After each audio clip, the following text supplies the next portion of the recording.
Chapter 1. The Fate of Some Adventurers. The brutal fight over, he ground his boot into the slain goblin's cadaver.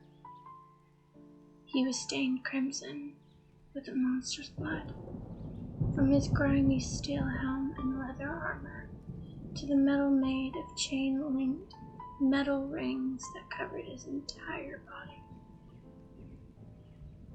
A small battered shield was fastened to his left arm, and in one hand he held a brightly burning torch. Heel braced against the creature's corpse, he reached down with his free hand and casually withdrew the sword from its skull. It was a cheap-looking blade, its length poorly conceived, and now it was drenched in the goblin's brains. Lying on the ground, an arrow in her shoulder, the young girl's thin frame, shocked with fear. Her sweet, classically loving face, framed by long hair, almost a translucent gold, was scrunched up into a mess of tears and sweat. Her slim arms, her feet, her whole gorgeous body was clad in a vestment of a priestess.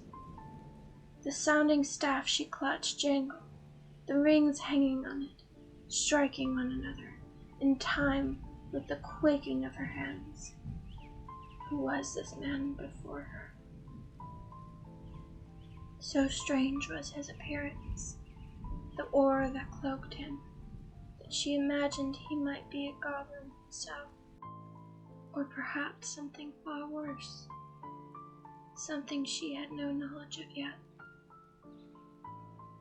Who are you? She asked, pushing down her terror and pain. After a pause, the man answered, Goblin Slayer. A killer, not of dragons or vampires, but of the lowest monsters, goblins.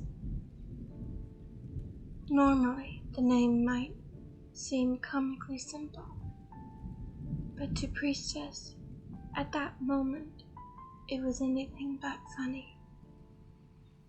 You've heard this one before. The day an orphan raised in the temple turns 15, they become an adult and must choose their path. Will they remain in the temple as a servant of the goddess, or will they leave and try to make their way in the greater world? Priestess had chosen the latter, and a visit to the Adventurers Guild was how she had chosen to do it. The Adventurers Guild, created to support those courageous questing souls, was first formed, so it was said, by a handful of people who met one another at a bar. Unlike other workers' associations, the Adventurers Guild was less a labor union than an employment agency. In the ongoing war between the monsters and those who have language, adventurers were like mercenaries.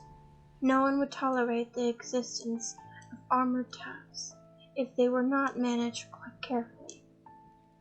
Priestess stopped in her tracks, as the vast branch office that stood directly inside the town's gates took her breath away.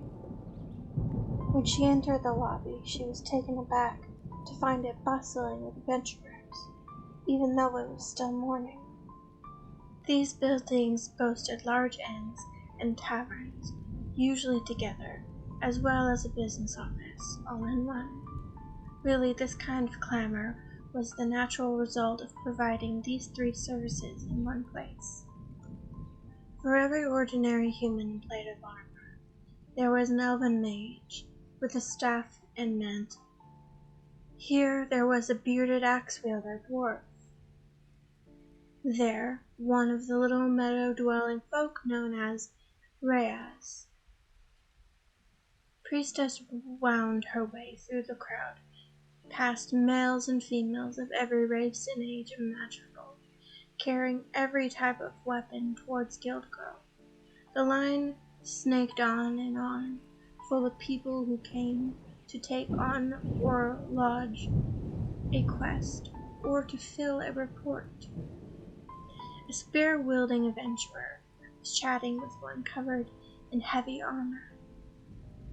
And how was the manticore in the pass? It wasn't much. If you really want a big one, I think you better try the ruins or something. Fair enough, but you're never gonna put food on the table that way. Hey, I've heard there's an evil spirit making trouble near the capital. Whoever goes over there might be in for a nice payday, eh? Maybe I could handle it. If it's just some low-level demon. Priestess was brought up short, no less than 3 times, listening to their classic conversation, and each time she pulled her sounding staff closer to her to steel her resolve. Soon, I will also.